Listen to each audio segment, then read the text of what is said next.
રાજ્યમાં 7 દિવસ પડી શકે છે ભારેથી અતિ ભારે વરસાદ. દક્ષિણ ગુજરાતમાં ભારેથી અતિ ભારે વરસાદની આગાહી.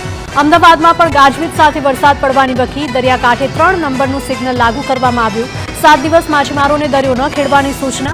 સામાન્ય કરતાં 13% વધુ વરસાદ નોંધાયો. રાજ્યના 75 તાલુકામાં મેઘમહેર. દક્ષિણ અને મધ્ય ગુજરાતમાં અનેક સ્થળોએ ભારે વરસાદ પડ્યો. સૌથી વધારે તાપીના ડોલવણમાં 6.34 ઇંચ વરસાદ ખાબક્યો.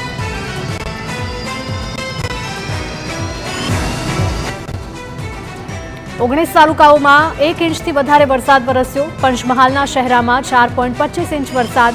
તાપીના વાલોડમાં 3.31 ઇંચ વરસાદ તો આણંદના ઉમરેઠમાં 3.25 ઇંચ વરસાદ નોંધાયો. જ્યારે ખેડાના નડિયાદમાં 2.5 ઇંચથી વધારે વરસાદ ખાબક્યો. પંચમહાલ જિલ્લામાં સાર્વત્રિક મેઘમહેર. ગોધરા શહેર તેમજ આસપાસના ગ્રામ્ય વિસ્તારોમાં ધોધમાર વરસાદ. પોપટપુરા, છબનપુર, લીલેશરા અને ગદુકપુર આ સાથે જ વાવડી સહિતના ગામડાઓમાં વરસ્યા મેઘ. નીચાણવાળા અનેક વિસ્તારમાં ભરાયા પાણી. ભાવનગરના મહુવામાં છવાયું વરસાદી વાતાવરણ. શહેર અને ગ્રામ્ય પંથકોમાં પડ્યો વરસાદ. ક્યાંક ધીમી ધારે તો ક્યાંક ધોધમાર વરસ્યો. મહુવા શહેરના સ્ટેશન રોડ, ગાંધીબાગ અને ખારજાપા સહિતના અનેક વિસ્તારમાં વરસાદ.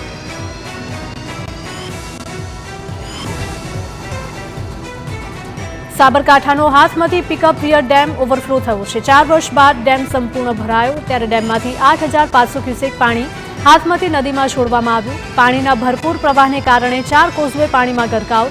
મહેતાપુરા, વણઝારાવાસ, ભોલેશ્વર અને કાઠવાડના કોઝવે પરથી પસાર થઈ રહ્યો છે આ નદીનો પ્રવાહ.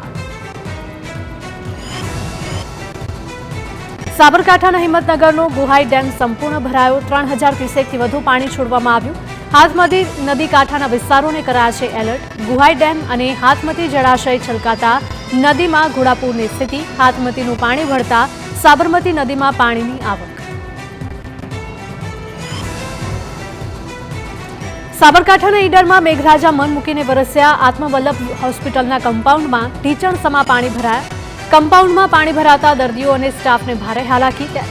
પાણીના નિકાલની યોગ્ય વ્યવસ્થા ન હોવાના કારણે આ સમસ્યા સર્જાઈ. અનેક રજૂઆતો છતાં કામગીરી ન કરાઈ હોવાના આક્ષેપ.